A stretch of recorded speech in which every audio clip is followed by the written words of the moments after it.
Kumusta po kayo, mga minamahal naming taga-subaybay at tagapakinig? Muli, ako po ang inyong kasama sa isa na namang kwentong mag-iiwan ng marka sa ating mga puso. Sabi nila, may mga sugat na kahit kailan ay hindi na naghihilom. Pero paano kung ang mismong lunas ay isang mukhang matagal mo nang kinalimutan? Paano kung ang pag-asang iyong hinahanap ay nagtatago sa isang alaala ng kahapon?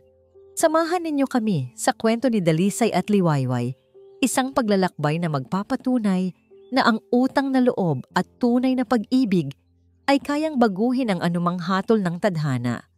3 araw. 3 araw nang kumakalam ang sikmura ni Dalisay Magdiwang. Ang bawat pagdaan ng sasakyan, ang bawat tawanan ng mga taong naglalakad sa kalsada ay tila isang pangungutya sa kanyang kalagayan. Sa edad na 67, hindi niya kailanman inakala na ang kanyang pinakamalaking kalaban ay hindi ang mga bala ng kaaway, kundi ang sarili niyang gutom. Nakatayo siya sa tapat ng isang maliit na grocery store sa distrito ng Anino, isang sulok ng lungsod ng Silangan na tila kinalimutan na ng araw. Ang dating matikas na tindig, ngayoy hukot na sa gutom at pagod. Ang mga kamay na dating humahawak ng sandata para sa bayan, ngayoy nanginginig sa pagnanasang makahawak man lang ng isang pirasong tinapay. Ang kanyang mga mata ay nakatitig sa isang hilera ng makikinang at mapupulang mansanas. Sa tabi nito, ang mga bagong lutong pandesal na nakalagay sa isang basket. Amoy pa lang nito ay sapat na para lalong magwala ang mga laman sa kanyang tiyan. Dangal. Iyon ang salitang paulit-ulit na bumubulong sa kanyang isipan. Isang sundalo ay hindi magnanakaw. Ang isang bayani ay hindi kukuha ng hindi sa kanya. Ngunit anong halaga ng dangal kung ang katawan mo ay unti-unti nang bumibigay? Anong silbi ng medalya kung ang kapalit nito ay ang mabagal na pagkamatay sa lansangan? Isinara niya ang kanyang mga mata. Sa isang saglit, nakita niya ang ngiti ng kanyang yumaong asawa. Nakita niya ang pag-asa sa mga mata ng kanyang apo, si Sinag. Kailangan niyang mabuhay para sa kanila. Sa isang iglap, nawala ang lahat ng kanyang pag-aalinlangan. Pumasok siya sa loob ng tindahan. Ang puso niya'y dumadagundong sa kanyang dibdib. Kunwari tumitingin siya sa mga dilata, ngunit ang kanyang mga mata ay nasa mansanas at tinapay. Nang walang nakatingin, sa isang mabilis ngunit nanginginig na kilos, dinampot niya ang isang mansanas at isang piraso ng pandesal. Mabilis niya itong isinilid sa butas na bulsa ng kanyang maruming jacket. Akmang lalabas na siya, akmang makakatakas na sana siya, ng isang malakas na kamay ang humawak sa kanyang balikat. "Hoy! Saan mo dadalhin yan, Lolo?" Ang boses ng security guard ay parang kulog sa kanyang pandinig. Nanigas si Dalisay sa kanyang kinatatayuan. Ang lahat ng tao sa loob ng tindahan ay napatingin sa kanya. Ang kanilang mga mata, puno ng husga, puno ng pandidiri. Hindi siya nakapagsalita. Hinila siya ng guard palabas.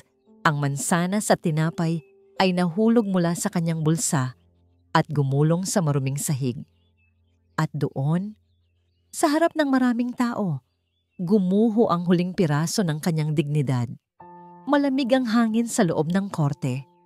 O baka naman ang lamig ay nanggagaling sa mga matang nakatitig sa kanya. Mga matang tila hinuhubaran ng kanyang pagkatao. Nakatayo si Dalisay sa harap ng isang babaeng hukom, Judge Liwayway Alcacid, ayon sa plakeng nasa kanyang lamesa. Isang babaeng may matigas na ekspresyon sa mukha.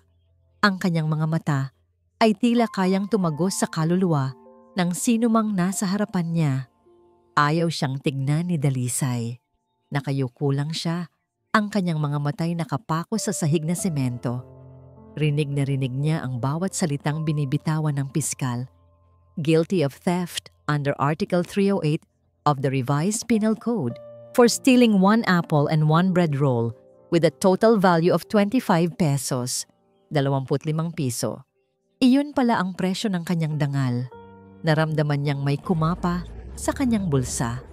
Isang bagay na matagal na niyang iniingatan. isang bagay na nagpapaalala sa kanya kung sino siya dati. Habang kinakapan niya ito, sa hindi inaasahang pagkakataon, dumulas ito mula sa kanyang nanginginig na daliri. Isang matinis na clink ang umalingaw-ngaw sa katahimikan ng korte.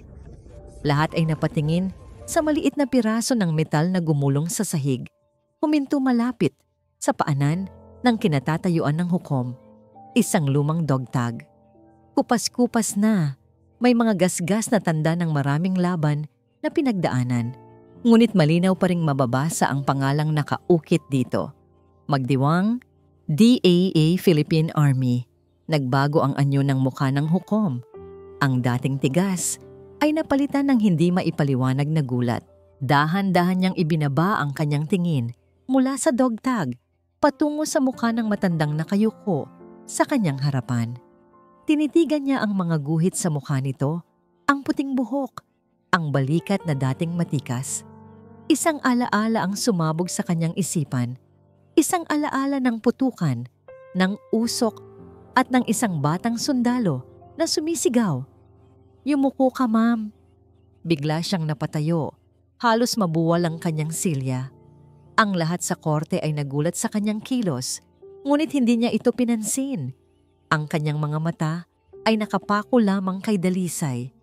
Sa isang boses na halos pabulong, isang boses na puno ng di makapaniwalang pagkilala, binigkas niya ang mga salitang nagpatigil sa mundo. "Corporal, Dalisay Magdiwang." Ang pangalang iyon, Dalisay Magdiwang. Para kay Judge Liwayway Alcacid, hindi lamang yon isang pangalan. Iyon ay isang susi na biglang nagbukas ng isang pintong matagal na niyang isinara at pilit na kinalimutan. Isang pinto patungo sa isang madilim na silid ng kanyang alaala. Isang silid na puno ng amoy ng pulbura, ng alikabok, at ng hindi mapapantayang takot. Sa isang iglap, wala na siya sa malamig at tahimik na korte. Ibinalik siya ng kanyang isipan sa nagbabagang impyerno ng Marawi. Doon, isa lamang siyang batang mamamahayag na ipit sa gitna ng digmaan, hinahabol ng mga balang hindi niya alam kung saan nanggagaling. Nakakulong sa isang gumuhong gusali, ang tanging kasama ay ang dumadagundong na tibok ng kanyang dibdib at ang panalangin sanay hindi pa yun ang kanyang huling sandali. Nang biglang may aninong lumitaw mula sa usok. Isang sundalo. Bata pa, pero ang mga matay matatag. Ang uniporme ay punit-punit at puno ng dumi, pero ang tindig ay matikas. Si Corporal Dalisay Magdiwang. "Yumuko ka, ma'am. Huwag kang aalis sa likod ko." Sigaw nito sa gitna ng putukan. Walang pag-aalinlangan, ginawa nitong panangga ang sariling katawan para protektahan siya. Isang estranghero. Dinala siya nito sa kaligtasan. Binuhat ang sarili niyang takot sa mga balikat nito. Ang tunog ng pagpukpok niya sa gabela ang nagpabalik sa kanya sa kasalukuyan. "Court is adjourned!" Malakas niyang sabi. Ang boses ay nanginginig ng bahagya. Hindi niya pinansin ang nagtatakang tingin ng piskal, ng stenographer, at ng lahat ng nasa loob ng silid. Mabilis siyang tumayo at halos takbuhin ng pasilyo patungo sa kanyang chambers. Isinara niya ang pinto at sumandal dito. Hinahabol ang kanyang hininga. Ang imahe ng matandang nakayuko sa kanyang korte at ang imahe ng matapang na sundalo sa Marawi ay nag-uumpugan sa kanyang isipan. Paano nangyari ito? Ang taong nagligtas sa kanyang buhay, ang bayaning dapat sana'y pinaparangalan, ay nasa harapan niya bilang isang akusado sa pagnanakaw ng isang mansanas. Pumasok ang piskal sa kanyang opisina nang hindi kumakatok. "Your Honor, with all due respect, ano po ang nangyari?" "Postponement without any motion." Tanong nito. Bakas sa muka ang pagkalito. Huminga ng malalim si Liwayway, pilit na ibinabalik ang kanyang profesional na maskara. "May nakita akong inconsistencies sa initial report, Fiscal. I want to review the case further. Sa ngayon, ilagay ninyo muna ang akusado sa temporary custody. Pero Your Honor, Maliit na kaso lang ito. Petty theft. Fiscal. Putol ni Liwayway. Ang boses ay matigas at may bigat na. Just do as I say. This is in the interest of justice. Walang nagawa ang piskal kundi tumango at umalis. Naiwan si Liwayway na mag-isa. Kaharap ang sarili niyang konsensya. Utang niya ang kanyang buhay sa taong yon. At hindi niya hahayaang ang hatol sa kanya ay 25 piso at habang buhay na kahihiyan. Kinagabihan, hindi siya mapakali. Matapos ang ilang tawag sa telepono, ginamit niya ang kanyang posisyon para payagan siyang bisitahin si Dalisay sa City Detention Center. Nakita niya ito sa isang maliit na silid, nakaupo sa isang bakal na upuan, sa likod ng isang makapal na salamin. Mas lalo itong mukhang pagod at matanda sa ilalim ng malamlam na ilaw ng selda. Umupo si Liwayway sa kabilang panig. Kinuha ang teleponong mag-uugnay sa kanila. Itinaas din ni Dalisay ang sa kanya, ngunit nanatili itong tahimik. Corporal Magdiwang, simula ni Liwayway, ang boses ay malumanay. Ako po si Judge Alcacid, pero baka natatandaan niyo ako. Ako po yung journalist sa Marawi. Tumingin si Dalisay sa kanya. Isang matagal, blangkong tingin. Walang emosyon, walang pagkilala, o baka naman ayaw lang nitong ipakita. Hindi ko alam ang sinasabi mo. Sagot nito, ang boses ay magaspang at walang buhay. Nandoon ako, iniligtas niyo ako. Pagpapatuloy ni Liwayway, umaasang may makikita siyang kahit anong reaksyon. Gusto ko lang pong tumulong. Sabihin niyo lang po kung anong kailangan niyo. Ngunit umiling lang si Dalisay at dahan-dahang ibinaba ang telepono. Tumalikod ito sa salamin, isang malinaw na senyales na tapos na ang kanilang pag-uusap. Isang pader na mas matibay pa sa pader ng kulungan ang itinayo nito sa pagitan nila. Naiwan si Liwayway na nakatingin sa likod ng matanda. Ramdam ang bigat ng kanyang pagkabigo. Ang dangal ng isang sundalo. Iyon ang pader na humaharang sa kanya. Ayaw nitong tumanggap ng tulong. Ayaw nitong kaawaan. Bumalik siya sa kanyang opisina. Ngunit sa halip na sumuko, mas lalo pang tumindi ang kanyang determinasyon. Kung ayaw ni Dalisay na tulungan ang sarili niya, gagawa siya ng paraan. Binuksan niya ang kanyang laptop at sinimulang hanapin ang anumang impormasyon tungkol kay Dalisay Magdiwang. Mga lumang record, military files, kahit ano, hanggang sa isang pangalan ang nakakuha ng kanyang pansin sa isang public record. Sinag Magdiwang, nakalistang kamag-anak. Apo, mayroon itong contact number? Dinampot ni Liwayway ang kanyang telepono.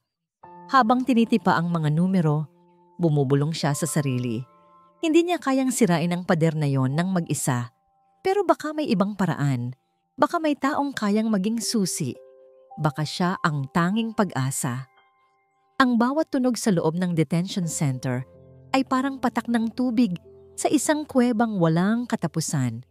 Malamig, malungkot, at paulit-ulit. Para kay Dalisay, ang bawat oras ay isang mabagal na paghihirap. Mas madali pang harapin ang mga bala kaysa harapin ang kahihiyang bumabalot sa kanyang pagkatao. Hindi na niya iniisip ang gutom.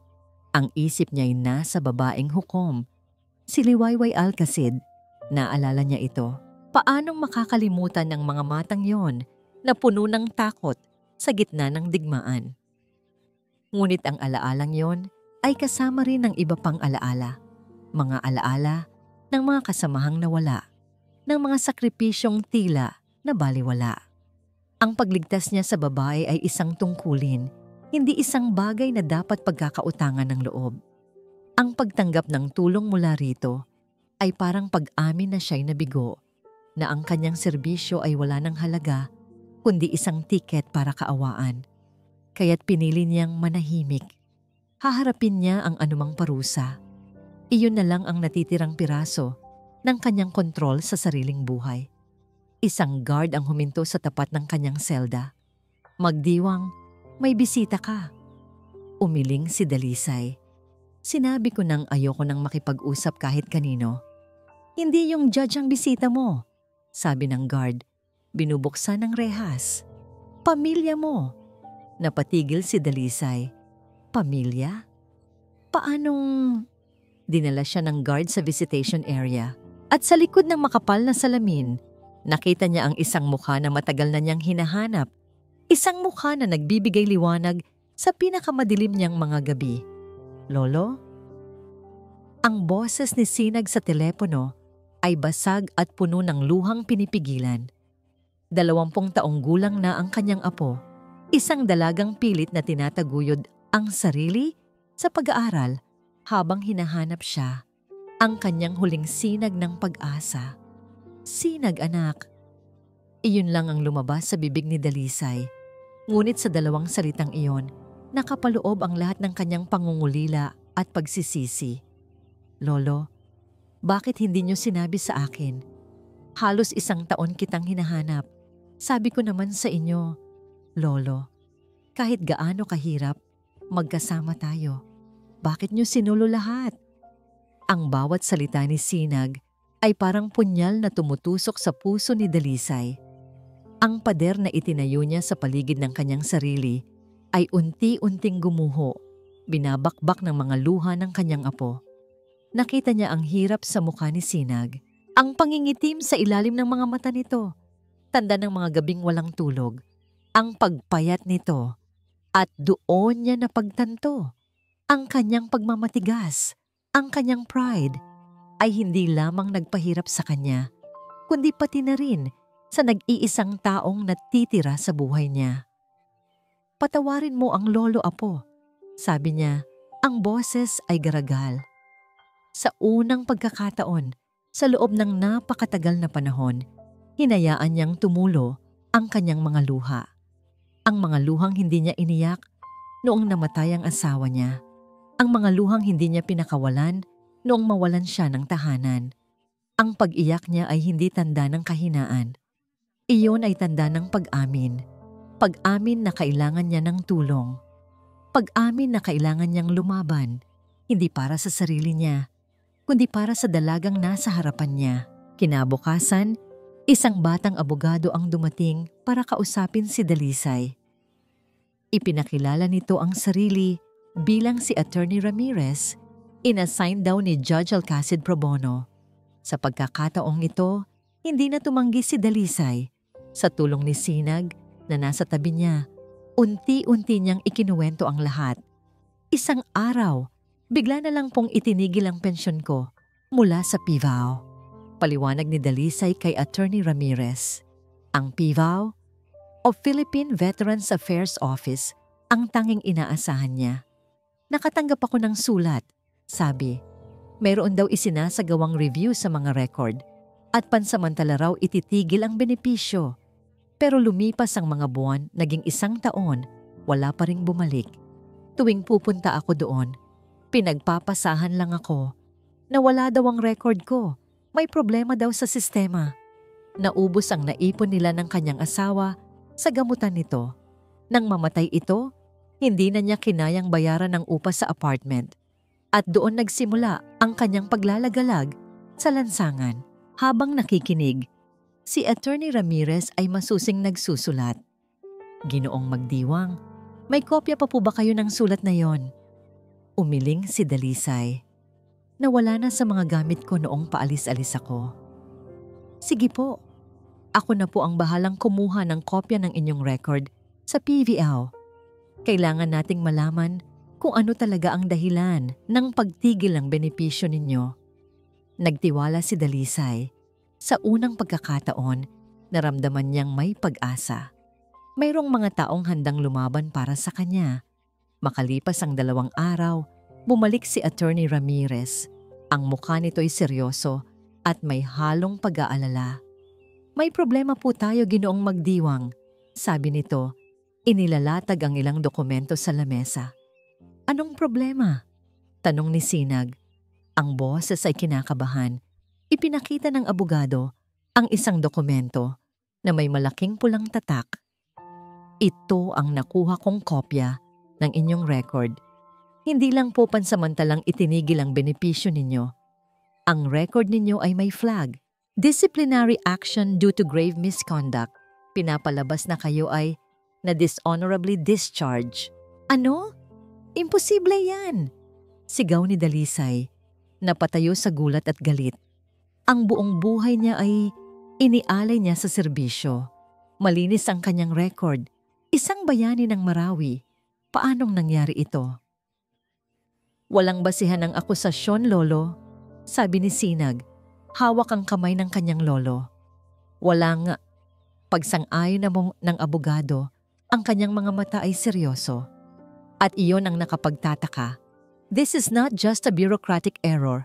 This is a deliberate act. Mayroong isang taong sinadyang sirain ang pangalan mo. Deliberate. Ang salitang iyon mula kay Attorney Ramirez ay umalingaw-ngaw sa isipan ni Liwayway Alcacid na parang isang sentensya. Hindi ito pagkakamali ng sistema. Ito ay isang atake. Isang kalkuladong pag-atake sa dangal ng taong nagligtas sa kanya. Kinabukasan, kinausap niyang muli ang abogado. Anong balak mo? Tanong ni Liwayway. Ang boses ay formal. Pilit itinatago ang personal na pagkakasangkot. Nag-file na po ako ng motion para i-compel ang PVO na ilabas ang lahat ng dokumento related to Mr. Magdiwang's case, Your Honor. Sagot ni Ramirez, pero inaasahan ko nang tatambakan nila tayo ng red tape para silang isang pader. Isang pader. At alam ni Liwayway na sa likod ng pader na yon, mayroong nagtatago. Hindi siya maaring kumilos ng hayagan. Ang anumang direktang pakikialam ay maglalagay sa kaso at sa kanyang posisyon sa alanganin. Kaya't ginawa niya ang tanging magagawa niya, mag-imbestiga ng tahimik. Ginamit niya ang mga koneksyon niya, hindi bilang hukom, kundi bilang isang dating mamamahayag na marunong maghanap ng katotohanan. Gabi-gabi, pagkatapos ng trabaho sa korte, ang kanyang opisina ay nagiging isang war room. Pinag-aaralan niya ang lahat ng tungkol sa PIVAO. Mga pulisiya, mga bagong pinuno, mga budget report, at isang pangalan ang palaging lumalabas. Director Damon Lagdamio. Isang gabi, habang naglilipat ng channel sa telebisyon, natigilan siya. Si Damon Lagdamio mismo ang ini-interview sa isang news program. Gwapo, matalino magsalita. Nasa mga 40 anyos, ang perpektong imahe ng isang modernong public servant. Ang layunin po natin sa PIVO ay i-modernize ang sistema. Sabi ni Damon sa camera, isang matipid na ngiti ang nasa kanyang mga labi. Kailangan nating siguruhin na ang tulong ay napupunta sa mga tunay na karapat-dapat na veterano at inaalis natin ang mga inefficiencies sa sistema. Ngunit habang ang mga salita niya ay kaaya-aya, may ibang nakita si Liwayway. Nakita niya ang lamig sa mga mata nito, ang bahagyang pag-angat ng gilid ng labi nito nang sabihin ang salitang inaalis. Para sa isang hukom na sanay magbasa ng tao, ang nakikita niya ay hindi isang reformista, kundi isang berdugo. Isang linggo ang lumipas, nagkaroon ng isang mandatory social event para sa lahat ng opisyal ng gobyerno sa lungsod. Ayaw sanang dumalo ni Liwayway, ngunit alam niyang ito na ang pagkakataon niya. Gaya ng inaasahan, nandoon si Director Lagdameo, pinalilibutan ng mga taong bumabati sa kanya. Nagkunwari si Liwayway na kumukuha ng inumin malapit sa grupo. Sa tamang tiyempo, lumingon siya na tila nagulat na makita ito. Director Lagdameo, bati niya. Isang formal na ngiti ang iginuhit sa kanyang mukha. Judge Alcacid, ganting bati ni Damon. Ang nangiti ay mas malawak, ngunit hindi umaabot sa kanyang mga mata. Isang karangalan. I've been hearing a lot about your reforms at the PVO. Very ambitious, sabi ni Liwayway, maingat ang pagpili sa mga salita. Kailangan, Judge, sagot ni Damon. Ang hustisya, kung minsan, ay nangangailangan ng pagpuputol sa mga tuyot na sanga para lumago ang puno. Isang kuryente ng lamig ang gumapang sa likod ni Liwayway. Iyon na yun. Isang pag-amin na nakabalot sa isang matalinhagang pananalita. Ang mga tuyot na sanga ay ang mga taong tulad ni Dalisay. "Be careful, Director," mahinang sabi ni Liwayway. Ang nangiti ay hindi pa rin nawawala. Baka sa kapuputol mo, ang mismong ugat ang masira mo. Tumawa lang si Damon at magalang na nagpaalam. Ngunit habang ito'y tumatalikod, alam ni Liwayway na nagpadala na siya ng mensahe at nakatanggap din siya ng isa. Ito ay isang digmaan. Kinabukasan, tumawag si Attorney Ramirez. "Your Honor, may nalaman po ako. May listahan. Hindi lang si Ginoong Magdiwang ang biktima. Mayroon pa pong hindi bababa sa 20 veterano mula sa parehong platoon sa Marawi na biglang natanggalan ng benepisyo sa ilalim ng pamumuno ni Direktor Lagdamio. Ang lahat ng piyesa ay unti-unting nabubuo. Hindi ito basta-bastang paghihiganti. Ito ay isang sistematikong paglilinis. Pero bakit? Ano ang koneksyon? Gabi na nang makauwi si Liwayway, ngunit ang isip niya'y hindi mapakali. Naupo siya sa harap ng kanyang laptop. Kailangan niyang malaman ang koneksyon ni Damon Lagdamio kay Dalisay. Koneksyon sa Marawi. Nag-type siya sa search bar, Marawi Siege, Heroes, Casualties. Nagbukas siya ng mga lumang news articles, mga online archives, hanggang sa isang website ang nakakuha ng kanyang pansin. Isang memorial page para sa mga sundalong nasawi sa labanan. Mayroong isang larawan doon. Isang kupas at medyo malabong litrato ng isang grupo ng mga sundalo nakangiti sa kamera bago ang isang malaking laban. Nasa gitna si Dalisay Magdiwang, mas bata, mas matikas. Sinuri ni Liwayway ang bawat mukha, ang bawat pangalang nakasulat sa ilalim. At doon, natigilan siya. Ni-zoom in niya ang larawan, dumadagundong ang kanyang puso.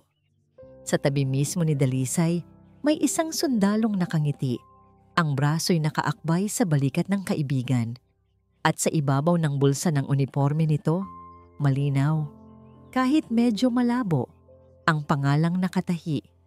Lagdamio.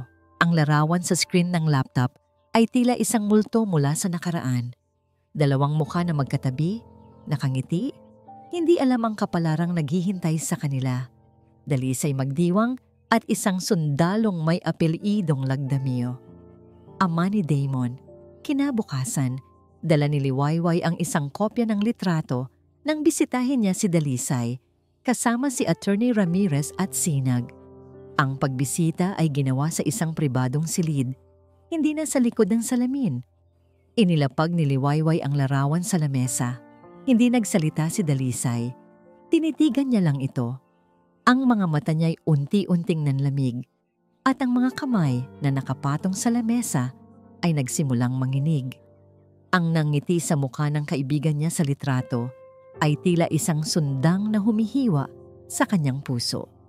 "Lolo, sino po siya?" tanong ni Sinag. Napansin ang biglang pagbabago sa anyo ng kanyang lolo. Dahan-dahang itinaas ni Dalisay ang kanyang nanginginig na daliri at itinuro ang sundalo sa tabi niya. "Si Sergeant Ricardo Lagdamio," sabi niya. Ang boses ay halos pabulong-puno ng sakit. "Ang pinakamatalik kong kaibigan, ang kumpare ko, ang ama ni Damon." Tumahimik ang lahat. Ang bigat ng revelasyon ay tila humigop sa lahat ng hangin sa silid. Anong nangyari sa kanya? Ginoong Magdiwang, usisa ni Attorney Ramirez. Isinandal ni Dalisay ang kanyang likod sa upuan, ang tingin ay lumayo, tumagos sa pader. Bumalik sa isang araw na pilit niyang ibinabaon, sa limot. Ang araw na iyon. Simula niya, ang bawat salita ay mabigat. Ang araw na nailigtas ko si Judge Alcacid. Iyon din ang araw na namatay si Rick. At nagsimula siyang magkwento. Flashback, Marawi. Sa gitna ng gumuhong gusali, ang putukan ay walang tigil. Si Liwayway, ang batang journalist, ay nasa likod ni Dalisay, nanginginig sa takot. Si Sergeant Ricardo Lagdamio ang nasa unahan na nila, nagbibigay ng cover fire. "Malapit na tayo. Konting tiis pa," sigaw ni Rick. Papalapit na sila sa extraction point. Ngunit isang granada ang sumabog malapit sa kanila. Natumba silang lahat. Si Dalisay ang unang nakabangon. Nakita niya si Liwayway, sugatan ng braso ngunit buhay. Ngunit si Rick ay nakahandusay sa sahig. Ang kanyang binti ay duguan at basag. "Pare, hindi kita iiwan," sigaw ni Dalisay. Akmang babalikan ng kaibigan. "Huwag, Say," sigaw pabalik ni Rick. Umuubo ng dugo. "Iligtas mo ang sibilyan. Iligtas mo ang sarili mo. Utos yan." "Hindi. May anak ako, Say. Si Damon. Sabihin mo sa kanya. Sabihin mo sa kanya na ang tatay niya ay hindi duwag." Itinulak ni Rick ang kanyang rifle kay Dalisay. "Umalis na kayo. Ako na ang bahala dito. Go." Sa mga mata ni Rick, nakita ni Dalisay hindi ang takot, kundi ang sakripisyo. Isang desisyon na ginawa ng isang sundalo para sa kapwa-sundalo, para sa isang sibilyan, para sa misyon. Sa pinakamasakit na desisyon ng kanyang buhay, binuhat ni Dalisay ang walang malay na si Liwayway at tumakbo palayo. Habang naririnig niya sa kanyang likuran, ang huling putok ng baril ng kanyang kaibigan, bago ang isang malakas na pagsabog. Iyon ang huling pagkakataon na nakita niya si Ricardo Lagdameo. Pagkatapos ng kwento, isang mabigat na katahimikan ang bumalot sa silid. Ang mga luha ay malayang dumadaloy sa pisngi ni Dalisay, mga luhang simbolo ng pagkakasala ng isang survivor. Kaya pala, bulong ni Liwayway nanginginig. Kaya pala ganito ang galit niya sa'yo. Ang alam niya, iniwan ko ang tatay niya. Sabi ni Dalisay, ang boses ay basag. Marahil iyon ang nakarating sa kanyang report. Marahil may nagbago ng kwento. Buong buhay niya, ang tingin niya sa akin ay isang duwag na tumakbo at nag-iwan sa kanyang ama para mamatay. At ang tingin niya sa akin, dagdag ni Liwayway, nanginginig sa realisasyon, ay ang babaeng dahilan ng pagkamatay ng kanyang ama. Ngayon, naiintindihan na nilang lahat. Hindi ito tungkol sa pera o posisyon. Ito ay isang personal na paghihiganti na isinilang mula sa isang kasinungalingan, inalagaan ng galit sa loob ng maraming taon. Ginagamit ni Damon ang kanyang kapangyarihan para parusahan ang 2 taong sinisisi niya sa pagkawala ng kanyang ama. Isang kasinungalingang sumira sa buhay ng 3 tao. Kailangan nating ilabas ang katotohanan. Sabi ni Attorney Ramirez, ang boses ay matatag. Ngunit tila huli na ang lahat. Kinagabihan, habang naghahanda si Liwayway para sa susunod na hakbang, isang opisyal mula sa Supreme Court ang dumating sa kanyang bahay. May dala itong isang sobre. Judge Liwayway Alcacid, you are summoned to appear before the Judicial and Bar Council. An anonymous complaint has been filed against you. Allegations of improper relations with the defendant and grave abuse of judicial authority. Sa loob ng sobre, may mga litrato. Kuha sa labas ng detention center. Kuha sa labas ng korte. Mga litratong pinalalabas na mayroon silang espesyal na ugnayan ni Dalisay. Nabitawan ni Liwayway ang mga papel. Nanlamig ang buo niyang katawan. Inunahan na siya ni Damon. Bago pa man nila mailabas ang katotohanan, sinira na nito ang kanyang kredibilidad. Ngayon, hindi lang si Dalisay ang nasasakdal, pati siya. Ang loob ng Supreme Court hearing room ay kasing lamig ng pagtanggap sa kanya. Nakaupo si Liwayway Alcacid sa gitna, napalilibutan ng mga kapwa-hukom na dati nagbibigay galang sa kanya, ngunit ngayoy puno ng pag-aalinlangan ang mga mata. Ang ebidensya ni Damon ay kalkulado, mga litratong nagpapakita ng kanyang pagbisita kay Dalisay. Mga talaan ng mga tawag kay Attorney Ramirez. Ang pinaka-nakakasakit, ang transcript ng unang pagdinig, kung saan bigla siyang nag-adjourn at tinawag si Dalisay sa kanyang military rank. Your Honor, itinuturing naming ito ay isang matinding paglabag sa Code of Judicial Conduct. Mariing sabi ng Chief Justice, tila pinili ninyong isantabi ang batas para sa inyong personal na damdamin. Si Liwayway ay tumayo, matatag, pilit na ipinagtatanggol ang sarili.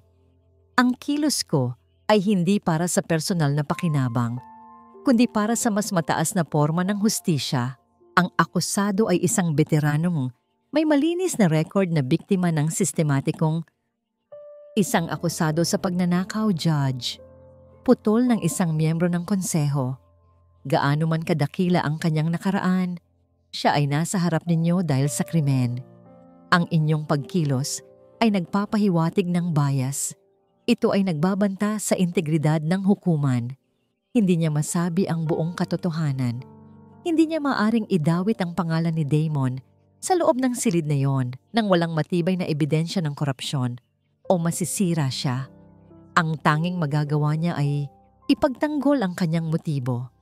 Ngunit ang galit at pag-aalinlangan sa mga mukha ng kanyang mga kasamahan ay nagpaliwanag sa lahat. Sa sandaling iyon, alam niya na natalo siya. Pagkatapos ng mahabang pagtatalo, dumating ang hatol. Judge Liwayway Alcacid, dahil sa pagdududa ng bias at paglabag sa formal na proseso ng korte, ikaw ay tanggulang sinuspinde sa iyong tungkulin habang nagpapatuloy ang formal na investigasyon. Parang gumuho ang kanyang mundo. Wala na ang kapangyarihan niya. Wala na ang posisyon niya. Wala na ang kakayahan niyang tulungan si Dalisay. Nakaupo si Liwayway sa kanyang opisina na ngayon ay wala ng silbi. Ang kanyang silya, ang kanyang mesa, ang lahat ay tila tinatawanan siya. Sinunog niya ang sarili niya sa pagtatangka na iligtas ang isang tao. At ngayon, wala siyang maipapakita. Kinuha niya ang kanyang telepono at tinawagan si Damon Lagdameo. Hindi siya nagulat na sumagot ito kaagad. Judge Alcacid, o dapat ko bang tawagin Miss Alcacid? Ngayon, ang boses ni Damon ay punong-puno ng pag-uuyam. Ikaw ang nag-file ng complaint, Damon, matigas na sabi ni Liwayway. Alam mo ba, Liwayway? Tumawa ito, isang malamig na tawa. Hindi ko akalain na ganito ka ka-emosyonal. Hindi mo talaga kayang ihiwalay ang nakaraan sa kasalukuyan. Sa tingin mo, naglaro ka ng hustisya, pero sa mata ng mga tao, naglaro ka lang ng pag-ibig. Ito ay personal na paghihiganti. Alam mo ang buong katotohanan tungkol sa ama mo. Sinadya mong siraan si Dalisay. Ang katotohanan? Tumaas ang boses ni Damon at sa wakas ay narinig ni Liwayway ang tunay na galit sa boses nito. Ang katotohanan ay ang taong iyan ay nabuhay habang ang ama ko ay namatay. Ang katotohanan ay nandoon ka sa evacuation habang ako ay naghihintay ng balita na hindi na dumating. Sa mata ko, Liwayway, siya ay isang taksil at ikaw ay ang ebidensya ng kanyang pagtataksil. Kaya't hayaan mong magdusa siya. Pinutol ni Damon ang tawag. Naiwang tulala si Liwayway. Wala na. Wala na ang kanyang trabaho. Wala na ang kanyang career. Ang laban ay natalo. Napaupo siya sa sahig. Ang pagod at pagkadismaya ay bumalot sa kanya. Kung si Damon ay nakahanda na sirain ang isang hukom, gaano pa kaya kadali niyang sirain ang isang matandang walang tirahan? Nang makabalita si Dalisay mula kay Attorney Ramirez tungkol sa nangyari kay Liwayway, ang luha ni Sinag ay hindi na napigilan. Lolo, dahil sa tin, nawalan siya ng trabaho. Hikbi ni Sinag. Si Dalisay ay nakatayo sa tabi ng rehas, mahigpit na nakakapit dito. Ang kanyang katawan ay nanginginig, hindi dahil sa galit, kundi dahil sa matinding panghihinayang. Hindi niya inisip na ang kanyang pagkalugmok ay may epekto sa iba. Akala niya, siya lang ang magdudusa. Ngayon, dahil sa kanyang kirot at pride, isang matapang at marangal na babae ang nawalan ng lahat. Ang matandang sundalo na laging yumuyuko ay biglang tumindig. Ang mga mata niya'y muling nagkaroon ng apoy. Hindi ito ang galit ng isang biktima, kundi ang determinasyon ng isang mandirigma. Attorney, mahina ngunit matatag na sabi ni Dalisay. Ginoong Magdiwang, kailangan ko kayong bigyan ng lahat ng record na alam ko. Lahat ng pangalan, lahat ng koneksyon. Wala na akong ikakatago. Gusto kong ilabas ang buong kwento ng Marawi. Tumingin siya kay Sinag, ang kanyang apo, na nakangiti sa gitna ng kanyang mga luha. Tumingin siya sa malayo, parang nakikita niya si Liwayway. Ang trabaho ng isang sundalo ay tapusin ang laban, sabi ni Dalisay. Ang kanyang boses ay malakas, puno ng kapasyahan. Kahit kailan, hindi ako sumuko sa kaaway at hindi ako susuko ngayon. Huwag natin hayaan na masira ang buhay ng isang taong inosente dahil sa galit ng isang tao. Ako mismo ang maglalabas ng katotohanan. Ako ang lalaban para sa sarili ko at para kay Judge Alcacid. Ang loob ng temporary custody ay naging punong tanggapan ng isang munting revolusyon. Si Dalisay Magdiwang, na dating nag-iisa at tahimik, ngayon nagsasalita nang may apoy sa kanyang boses. Ang desisyon niyang lumaban ay nagbigay ng bagong lakas kay Sinag at Attorney Ramirez. Mabilis silang kumilos. Ginamit ni Dalisay ang kanyang mga lumang kontak, ang mga pangalan na matagal na niyang kinalimutan, ang listahan ng mga veteranong tinanggalan ng benepisyo. Lahat sila, kaibigan ko, sabi ni Dalisay kay Ramirez. Inilalatag ang isang mapa na may mga markang bilog. Nasa buong bansa sila, pero kailangan nating silang tipunin. Ipinagpaliban namin ang kaso ko, pero hindi namin ipagpapaliban ang katotohanan. Ginawa ni Attorney Ramirez ang kanyang bahagi. Legal na paghahanap sa mga record, paghahanda ng mga petisyon, samantalang si Sinag, gamit ang mga kasanayan niya sa digital world, ay gumawa ng isang maikling video. Sa video, walang musika, walang drama. Tanging ang mukha ni Dalisay Magdiwang, nakasuot ng malinis, ngunit lumanyang polo, nakaupo sa isang silya.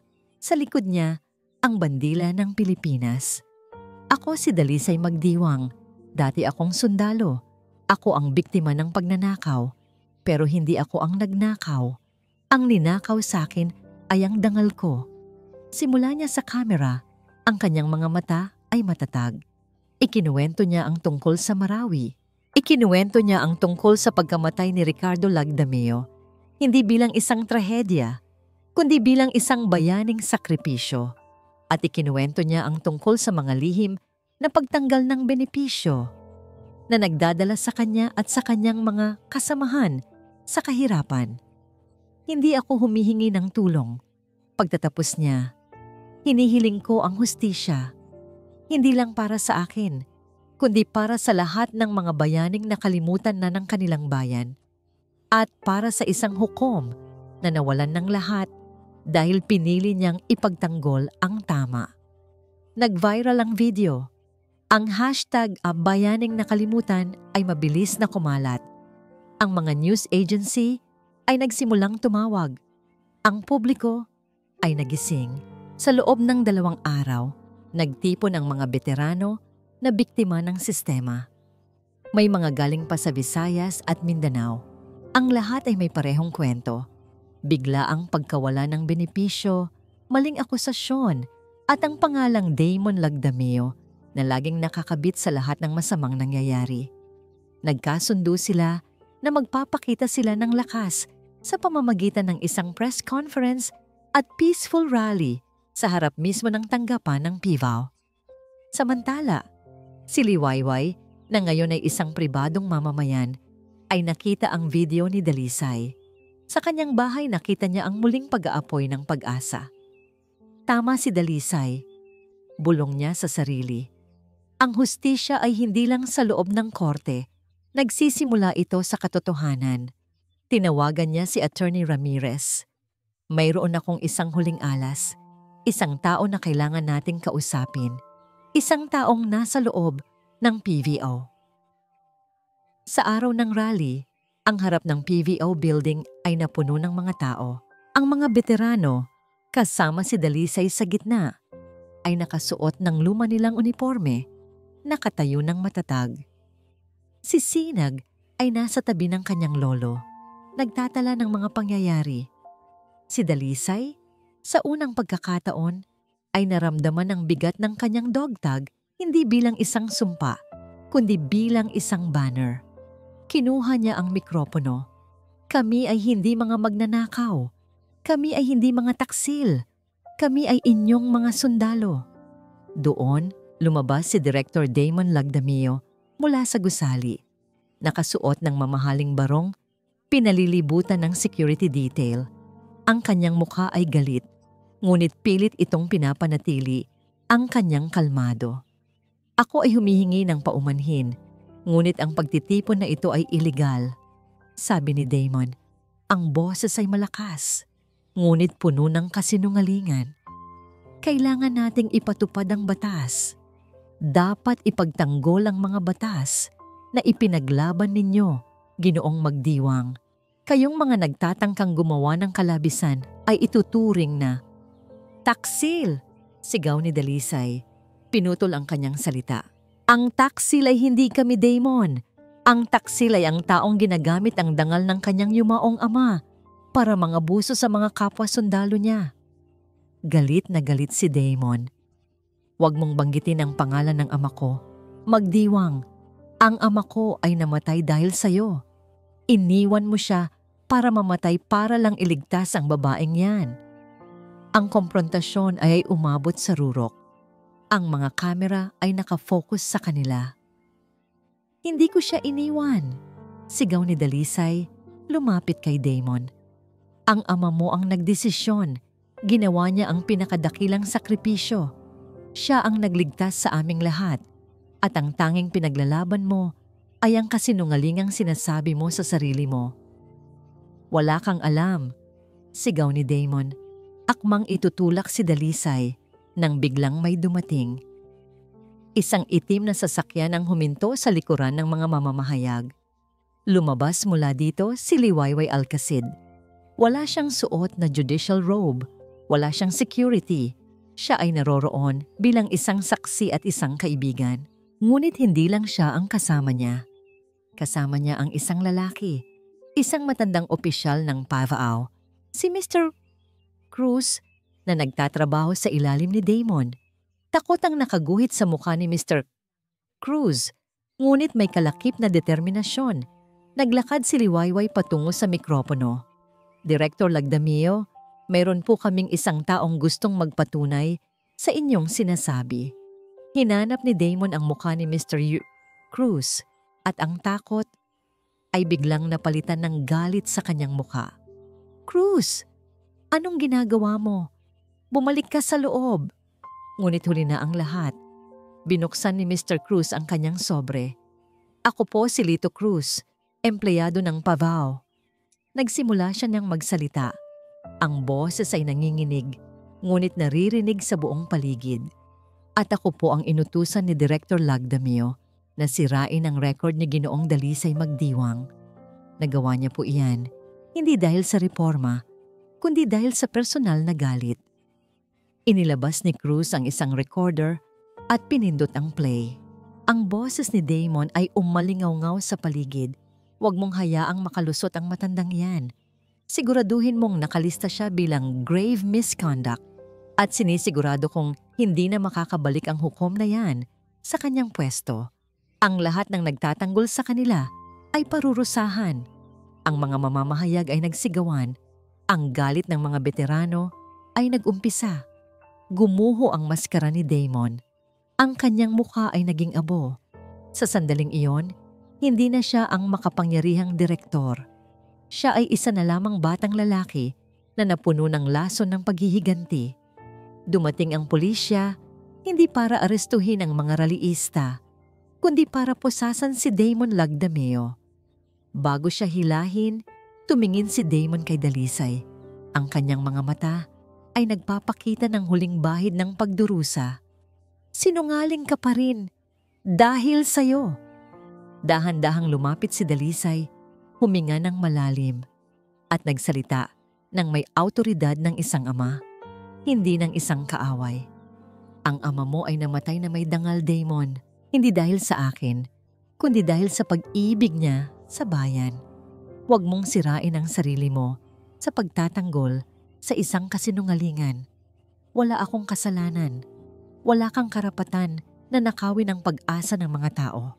Ang pagdakip kay Damon Lagdamio ay nagdulot ng isang political earthquake sa lungsod ng Silangan. Sa loob lamang ng ilang araw, ang buong sistema ng PIVAO ay nag-umpisang magbago. Ang mga kaso ng mga veterano, kabilang na si Dalisay, ay mabilis na ni-review. Sa isang espesyal na pagdinig, binaligtad ang lahat ng maling akusasyon laban kay Dalisay. Ang kasong petty theft laban sa kanya ay ibinasura, kasabay ng pampublikong pag-amin ng tanging hukumang sibil, civil court, sa moral failure ng sistema ng suporta para sa mga veterano. Si Dalisay ay hindi na isang akusado. Siya ay kinilala bilang isang biktima. Ngunit ang pinakamalaking pagbabago ay nasa buhay ni Liwayway. Ang kanyang suspensyon ay agad na inalis. Hindi lang iyon, ang kanyang reputasyon ay tumaas ng husto. Kinilala ng Judicial and Bar Council ang kanyang moral courage na lumaban para sa katotohanan. Kahit pa ang kapalit ay ang kanyang sariling karera. Hindi na siya tinawag na Judge Alcacid. Tinawag siyang bayani ng katarungan. Makalipas ang ilang linggo, naganap ang isang seremonya sa City Hall. Hindi lang para ibalik ang mga benepisyo ni Dalisay, kundi para bigyan siya ng pinakamataas na parangal ng lungsod, ang medalya ng gintong puso. Doon, nakita ni Dalisay ang kanyang sarili na hindi niya inaasahan. Isang matandang sundalo, nakatayo sa plataporma, pinalilibutan ng kanyang mga kaibigan, ng kanyang apo, at ng mga taong nagmamahal sa kanya. Hindi po ako karapat-dapat sa lahat ng ito, sabi ni Dalisay sa kanyang talumpati. Ang kanyang boses ay malakas, ngunit puno ng kababaang loob. Ang lahat po ng ito ay para sa mga kasamahan kong nawala. At gusto ko ring pasalamatan ng isang babae na nagturo sa akin na ang dangal ay hindi lang tungkol sa pagtatago ng sakit, kundi sa pagpapakita ng lakas upang lumaban. Hinanap niya ang mga mata ni Liwayway na nakaupo sa harap ng madla. Ang kanilang mga mata ay nagtagpo. Hindi na ang mga mata ng hukom at akusado, kundi ang mga mata ng dalawang tao na nagbahagi ng isang nakatagong sugat at ngayoy nagbabahagi ng kaligayahan. Ilang araw matapos ang seremonya, inasikaso ni Sinag ang bagong bahay nila. Isang maliit ngunit malinis na bahay na binili sa tulong ng kanyang naibalik na pensyon. Sa wakas, mayroon na silang tahanan. Isang hapon, may kumatok. Si Liwayway, wala siyang dalang robes. Nakasuot siya ng isang simpleng damit. Ang kanyang buhok ay nakalugay. Mukha siyang mas bata, mas nakaka-relax. Pasensya na, Judge, sabi ni Sinag, nakangiti. Pasok po kayo. Huwag mo na akong tawaging Judge, ngiti ni Liwayway. Liway na lang. Naupo sila sa beranda. Si Dalisay ay naghanda ng kape. Ang katahimikan ay komportable, hindi awkward. Kumusta ka na, Liway? Tanong ni Dalisay. Ayos na ako, Dalisay. Sagot ni Liwayway humigop sa kape. Ang lahat ng iyon, parang isang masamang panaginip. Pero kailangan pala nating dumaan sa dilim para makita natin kung gaano kaliwanag ang umaga. Ikaw ang nagdala ng liwanag sa buhay ko, mahinang sabi ni Dalisay. Nag-init ang pisngi ni Liwayway. Tumingin siya kay Dalisay at sa sandaling iyon, ang kanilang nakaraan ay tuluyan ng humiwalay sa kanilang kasalukuyan. Ang nakita niya ay hindi ang matandang lalaking kailangan ng tulong, kundi ang lalaking matapang at tapat na hindi natakot harapin ang kamatayan at ngayon ay hindi natatakot harapin ang bagong buhay.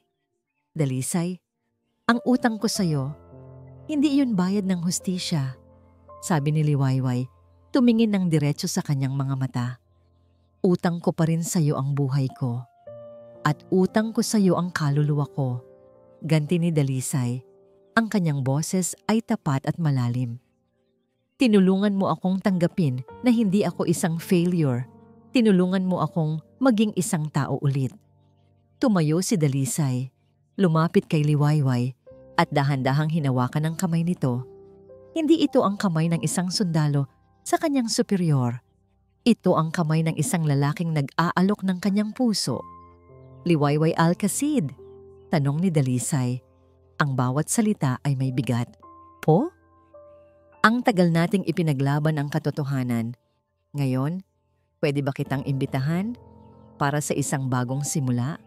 Hindi bilang bayani at hukom, kundi bilang Dalisay at Liwayway. Lumipas ang 6 na buwan.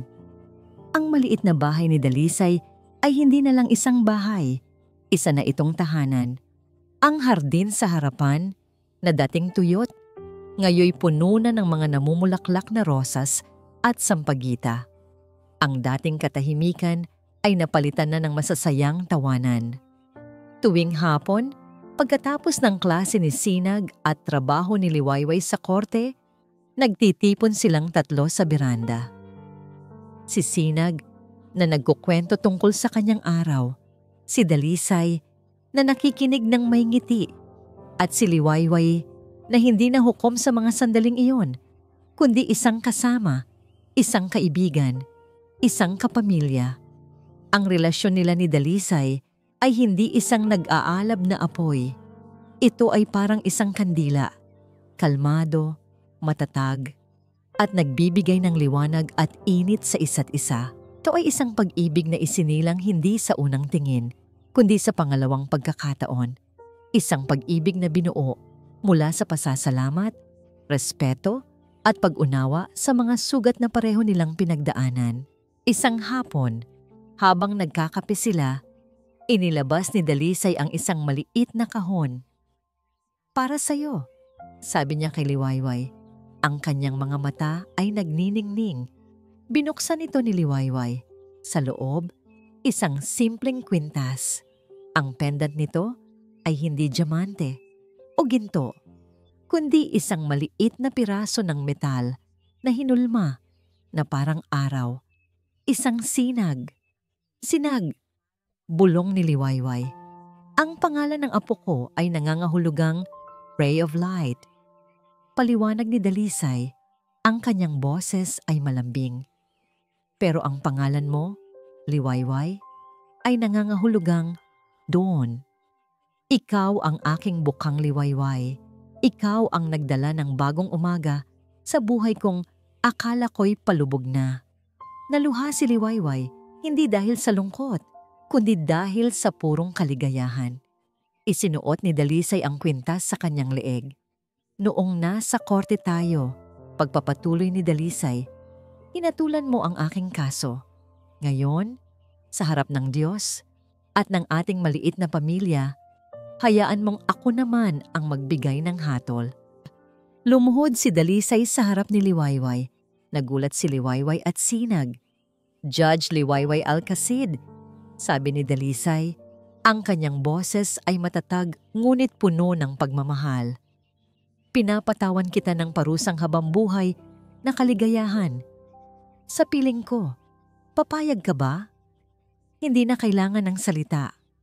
Ang sagot ni Liwayway ay nasa kanyang mga luhang masayang dumadaloy at sa kanyang pagtango. Tumayo siya at niyakap ng mahigpit si Dalisay. Si Sinag, na nanonood mula sa malayo, ay umiiyak din sa tuwa. Ang kanyang lolo, na minsan niyang nakitang nawalan ng lahat, ay natagpuan na ang lahat-lahat sa kanya. Dumating ang araw ng kanilang kasal, isang simple at pribadong seremonya sa hardin ng kanilang bahay, na dinaluhan lamang ng mga malalapit na kaibigan at ng mga veteranong tinulungan ni Dalisay. Si Dalisay nakasuot ng barong ay mukhang mas bata ng 10 taon. Si Liwayway, sa kanyang puting bestida, ay nagliliwanag. Habang nagpapalitan sila ng kanilang mga panata, hindi nila maiwasang balikan ang lahat. Ang madilim na eskinita, ang malamig na korte, ang mansanas at tinapay, ang dog tag, ang lahat ng sakit at paghihirap ay tila mga hagdan lamang na kailangan nilang akyatin para marating ang sandaling iyon. Nang sila'y idineklarang mag-asawa at habang sila'y naglalakad pabalik sa pasilyo ng mga bulaklak, hinawakan ni Dalisay ang kamay ng kanyang asawa. Akala ko noon, katapusan na. Bulong niya kay Liwayway. Ngumiti si Liwayway at sumandal sa kanyang balikat.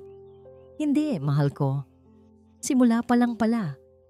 At sa paglubog ng araw sa kanilang munting hardin, ang dalawang kaluluwang minsay na ligaw ay sa wakas natagpuan na ang kanilang tahanan. Hindi sa isang lugar, kundi sa piling ng isa't isa. At dito po nagtatapos ang kwento nila, Dalisay at Liwayway. Isang paglalakbay na nagturo sa atin na ang tunay na katarungan ay hindi laging matatagpuan sa loob ng korte, kundi sa puso ng mga taong handang ipaglaban ang tama. At ang tunay na pag-ibig, gaano man katagal maghintay, ay laging dumarating sa tamang panahon, tulad ng isang bukang liwayway pagkatapos ng isang mahabang gabi. Taos puso po akong nagpapasalamat sa inyong walang sawang pagsubaybay sa bawat kabanata ng kanilang buhay. Sana po ay may aral at inspirasyon kayong napulot sa kanilang kwento. Nais ko pong marinig ang inyong saloobin. Ano po ang pinakapaborito ninyong eksena? Ano ang natutunan ninyo kina Dalisay at Liwayway? I-comment nyo lang po sa ibaba at ating pag-usapan. Kung nagustuhan nyo ang kwentong ito, isang pindot lang po sa like button ay malaking tulong na. Huwag na rin pong kalimutang i-share sa inyong mga kaibigan at mag-subscribe sa ating channel para sa mas marami pang kwentong aantig sa inyong mga puso. Muli, ako po ang inyong lingkod at tagapagsalaysay, laging nagpapaalala na sa bawat pagsubok, laging may pag-asang naghihintay. Hanggang sa muli.